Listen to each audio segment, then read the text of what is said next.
Hello दोस्तों, कैसे हैं आप लोग। एक बार वापस से आपका स्वागत है मेरे चैनल में।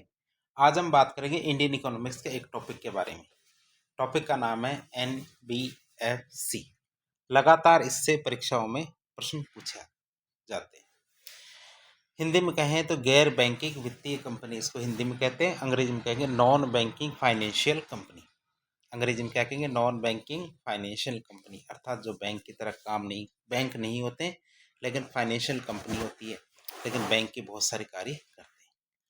नॉन बैंकिंग फाइनेंशियल कंपनी मतलब गैर बैंकिंग वित्तीय कंपनी।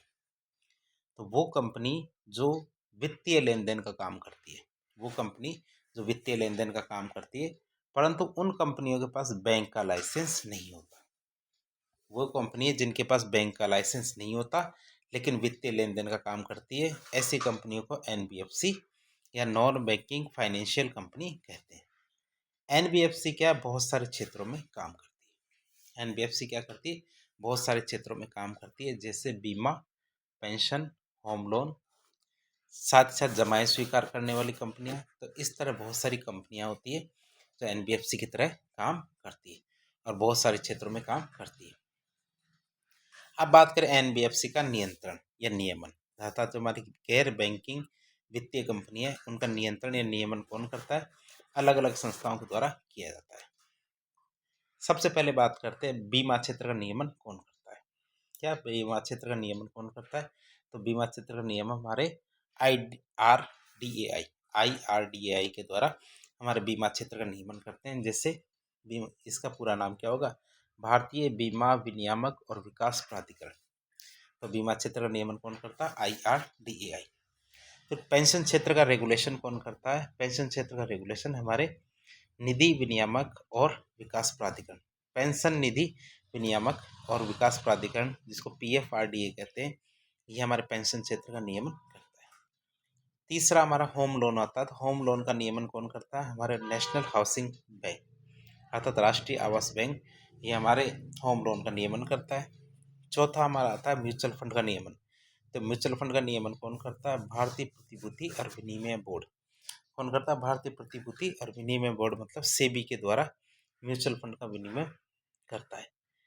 अब बात करें जमाए स्वीकार करने वाली जो कंपनी है उनका नियमन कौन करता है, अर्थात रेगुलेशन की बात करें, कौन सी डिपॉजिट टेकिंग कंपनियां होती हैं उनका रेगुलेशन कौन करता है? तो जमाए स्वीकार करने वाली कंपनियों का नियमन रिजर्व बैंक के द्वारा किया जाता है। कौन करता है? RBI करता है। जमाएं स्वीकार करने वाली एनबीएफसी सिर्फ अवधि जमाएं, अर्थात टर्म डिपॉजिट ही स्वीकार कर सकती है, मांग जमाएं नहीं। अर्थात जमा स्वीकार करने वाली जो एनबीएफसी है, मांग जमाएं स्वीकार नहीं कर सकती। एनबीएफसी के द्वारा किसी भी प्रकार का कार्ड, अर्थात डेबिट कार्ड या क्रेडिट कार्ड जारी नहीं किया जा सकता।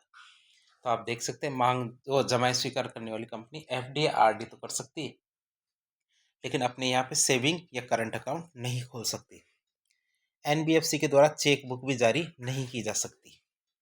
एनबीएफसी की जमाएं जमा बीमा एवं क्रेडिट गारंटी निगम, इसके द्वारा संरक्षित नहीं की जाती है।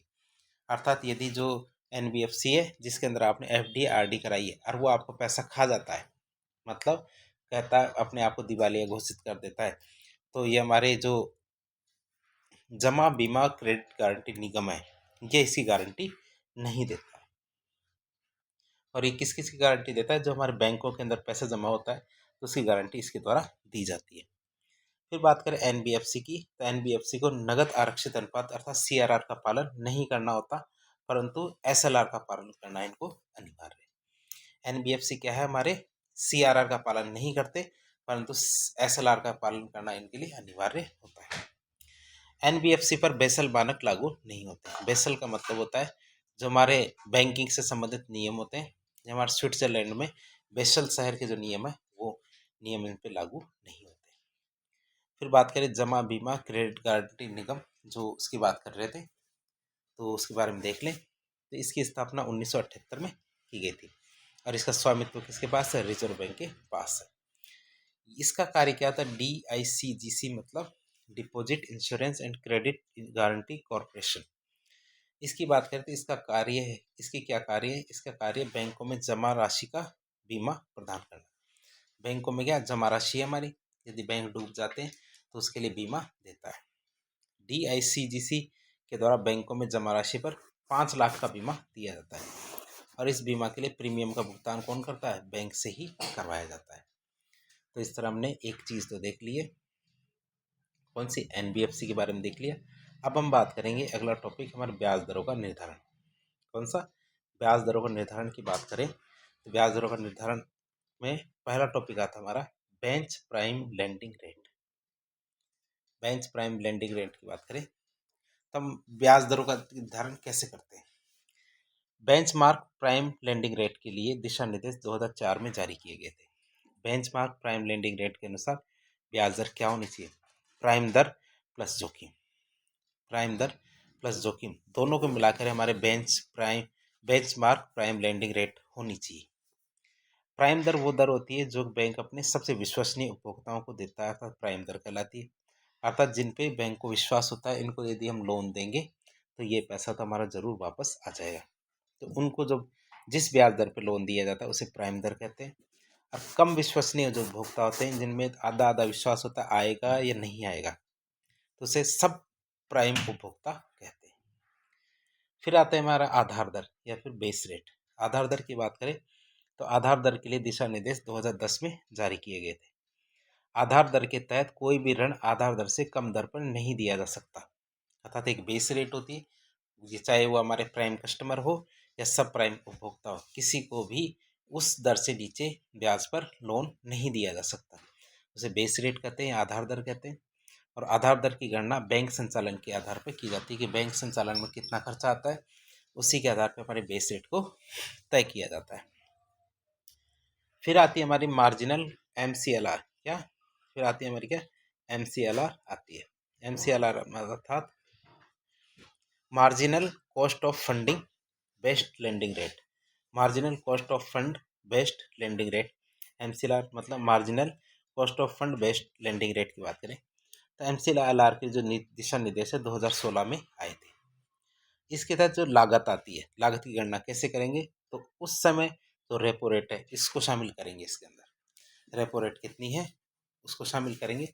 MCLR में सारे ऋणों को जोड़ दिया जाता है, जितने भी ऋण दिए जाते हैं उनको जोड़ दिया जाता है और MCLR से मौद्रिक नीति को और अधिक प्रभावित किया जा सकता है।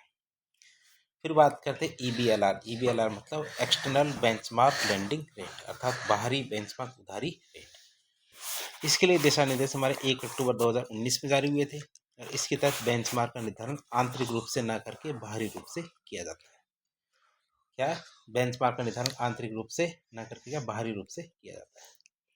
अब बात करें RBI के द्वारा 4 बाहरी बेंचमार्क का विकल्प दिया गया, जैसे हमारे रेपो रेट, 91 दिन के ट्रेजरी बिल की यील्ड, 182 दिन के ट्रेजरी बिल की yield, financial benchmark India private limited के द्वारा जारी किए गए एक बेंचमार्क को चुन सकते हैं।